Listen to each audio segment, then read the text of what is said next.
हा हा, मैं आपका मोंकेश भाई। बोल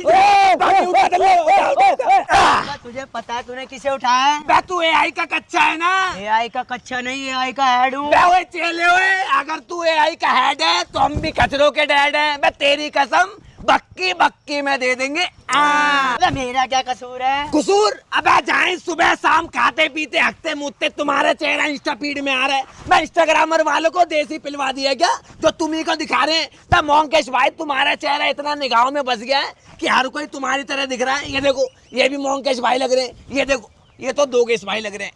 ए ऊपर वाले एआई वालों को उठा ले। आईफोन भी है तेरे पास?